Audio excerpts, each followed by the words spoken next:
एक बार की बात है। एक राज्य में एक राजा रहता था। वो बहुत ही नेक दिल और अच्छा राजा था। वो अपने लोगों से बहुत प्यार करता था। राजा बहुत दयालु भी था। जरूरतमंद लोगों की हमेशा मदद करता था। लेकिन राजा के दिल में एक कमी थी। उसे सच्ची खुशी नहीं मिल रही थी। उसके पास बहुत दौलत और ताकत थी, फिर भी उसका मन बेचैन रहता था। एक दिन एक साधु राजा के दरबार में आया। साधु बहुत ज्ञानी और तेजस्वी था। उसके चेहरे से एक अजीब सी शांति दिखाई दे रही थी। राजा साधु को देखकर बहुत प्रभावित हुआ। राजा ने साधु का बहुत सत्कार किया। फिर राजा ने साधु को अपने दिल की बात बताई। राजा ने कहा, महाराज, मेरे पास सब कुछ है, फिर भी मैं खुश नहीं हूं। साधु ने ध्यान से राजा की बात सुनी। साधु ने राजा से कहा, महाराज, सच्ची खुशी धन दौलत में नहीं है। साधु ने राजा को जंगल चलने के लिए कहा। राजा साधु के साथ जाने को तैयार हो गया।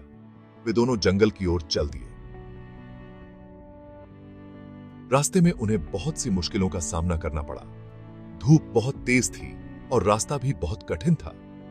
लेकिन साधु शांत और धैर्यवान बना रहा। राजा ने भी हिम्मत नहीं हारी। आखिरकार वे एक सुंदर सरोवर पर पहुंच गए। सरोवर का पानी बहुत साफ और ठंडा था। साधु ने राजा से कहा, इस सरोवर में स्नान करो। राजा ने साधु की बात मानी और सरोवर में उतर गया। जैसे ही राजा ने सरोवर में डुबकी लगाई, उसे एक अजीब सी शांति मिली। उसके मन से सारी चिंताएं और परेशानियां गायब हो गईं। वो पहली बार सच्ची शांति महसूस कर रहा था। राजा को अपनी गलती का एहसास हुआ। राजा ने साधु से कहा, महाराज, आपने मुझे सच्चा सुख दिखाया। राजा ने साधु को धन्यवाद दिया। उसने साधु की बात हमेशा याद रखने का वादा किया।